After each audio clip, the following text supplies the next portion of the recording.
What's up everybody, I'm Bless Beats. In this tutorial, I'm going to show you 5 tips that will make a boring chord progression come to life. If you don't already have a chord progression to work with, you can check out our previous tutorials on how to build chords and progressions, or you can grab one from our MIDI chord progressions pack. Without further ado, let's get started. The first trick is to change the harmonic rhythm of the chord progression. Now, harmonic rhythm doesn't have anything to do with rhythm in the traditional sense. It's simply about how long it takes for the chords to change from one to the other. For example, here's a 4-1-5-6 chord progression in the key of C major. In other words, the chords are F major, C major, G major, and A minor. And right now, every chord is played for the duration of 1 bar each.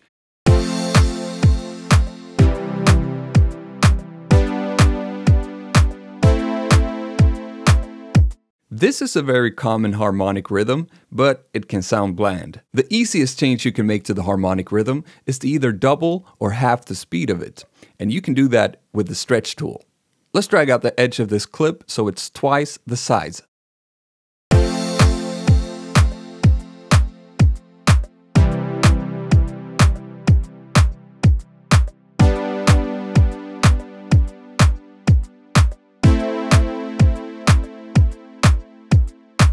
This can work great, for example, if you want the track to have a slow and chill vibe.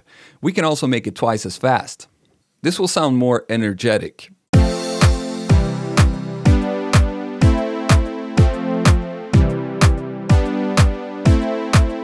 You can also mix the length of the chords and have some long chords and others short.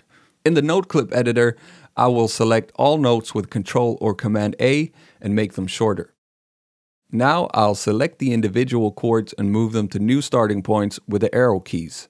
Let's say I want the first and third chords to be long and the second and fourth chords to be short. I also want it to be more syncopated, meaning more off beats in a good way. So I'll move this chord forward, this one backward, and this one forward. And then I can make the notes longer again.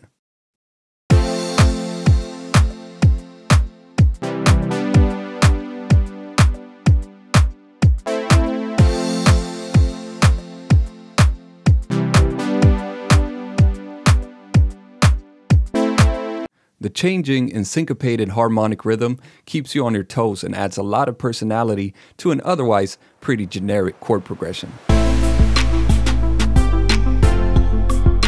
Second trick is to change the voicing of the chords. Voicing is how the chord is played, and there's actually a lot you can do to change the feel of the chord without actually changing the chord. Let's take a look at this 1-4 progression in the key of A minor. In other words, the chords are A minor and D minor.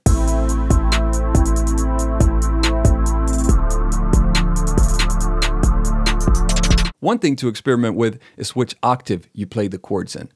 In this octave, it sounds really dark and mysterious. Try to use your ears and keep in mind that playing the chords in too low of an octave will sound muddy and dissonant, especially if they're complex like 7th or 9th chords. Low frequencies, low notes, have a bigger tendency of colliding with each other. You can press Ctrl or Command A to select all the notes and hold the Shift key while hitting the up and down arrow keys to change the octave.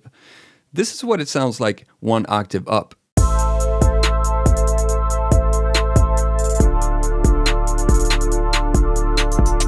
This feels brighter and airier. Make sure you don't play them too high so you still have room for melodies above them.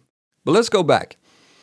As you can see, the jump between these two chords is pretty big, and that makes the chord change feel abrupt. This might be what you want, but for a smoother transition, you can try using inversions. An inversion is when you start on a chord note that is not the root. For example, I can select the root note and hold Shift while hitting the up arrow key to move it up 1 octave. This is still a D minor chord, but in the first inversion.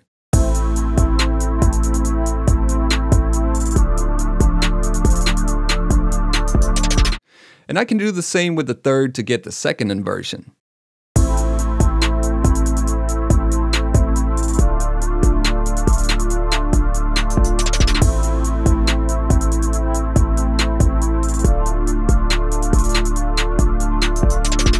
Changing the octave of individual notes like this is an easy way to try out some different inversions and voicings. The chord change is now much smoother since the lowest note stays in the same place, the middle note only jumps up 2 semitones, and the top note only jumps up 1 semitone. There's actually a word for this. How the individual notes move from one chord to another is called voice leading. You can think of it as each level of the chord being a voice in a choir, and each voice sings its own melody. If you're voicing the chords for a live instrument like piano, guitar, or strings, you have to take into account how these instruments are played. For instance, let's take this 2-5-1 progression in the key of C major, played with the chords D minor 7th, G dominant 7th, and C major 7th.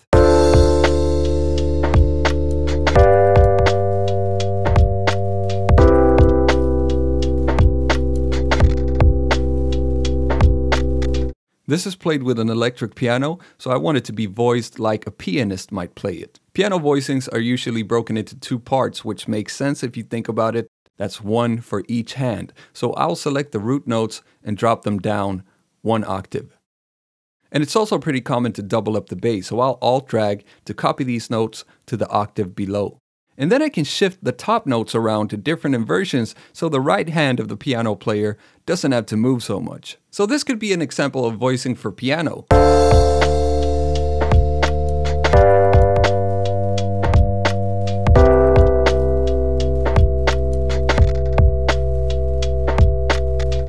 Another aspect of voicing is how closed or open it is. Let's go back to the first progression to test this. This is an example of what's called closed voicing. This is when the notes are clustered together.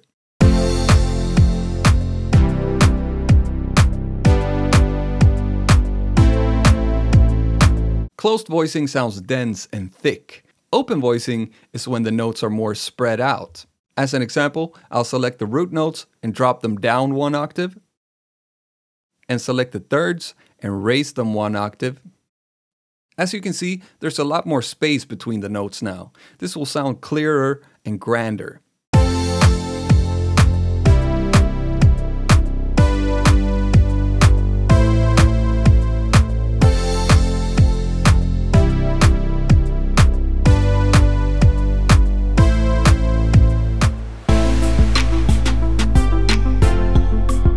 The third trick is to give the chord some rhythm. And now I do mean rhythm in the more traditional sense and not harmonic rhythm, which we covered earlier. Making the chords more rhythmic can be a good idea if you want a more groovy and energetic feel. This way, the chord progression will serve 2 functions, both rhythmic and harmonic. The simplest types of rhythm you can use are straight 4th notes, 8th notes, and 16th notes. Let's try 8th notes. An 8th note means that it's an 1/8 of a bar if you're in a 4/4 time signature. So I'll select all notes and shorten them to 8th notes, and then Alt-drag to copy them. And this is what it sounds like.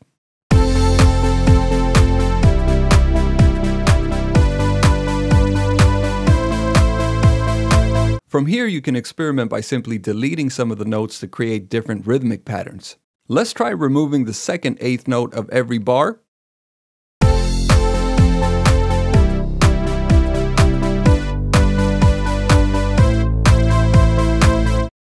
Or maybe the third 8th note and then every other note to make it more syncopated.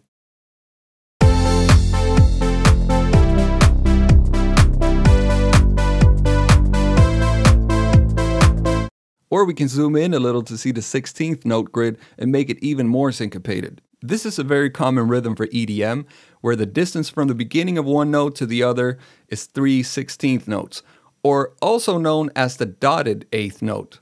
And then towards the end of the bar, it's just 2 regular 8th notes.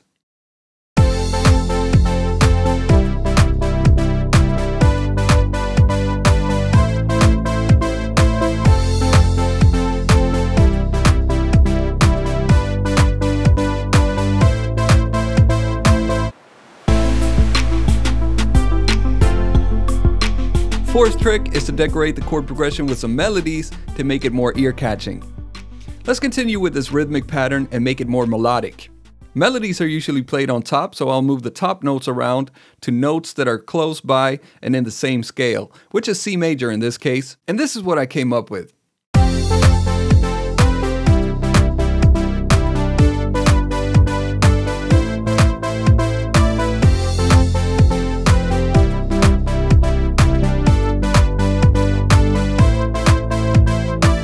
sounds much more interesting now. If you analyze this, we're actually momentarily changing the chord. This bit, for example, is now a suspended second chord.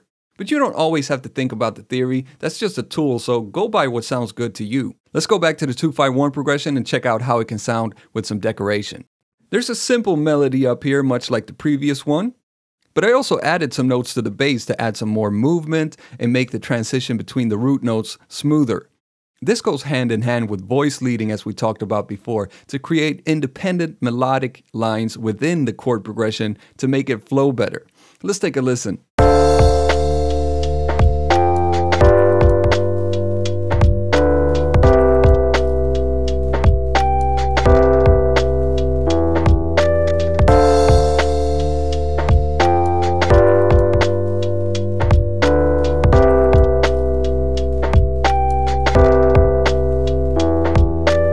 Beautiful.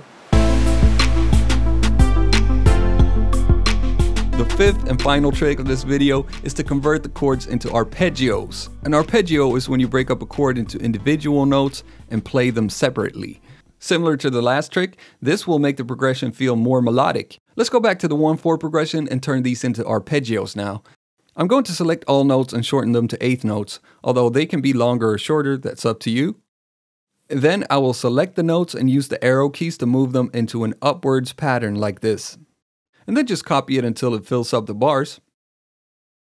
And this is what it sounds like.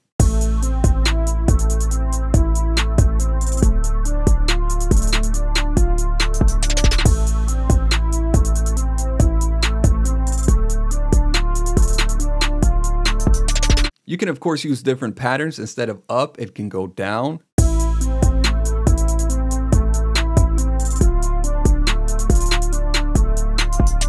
Up and down.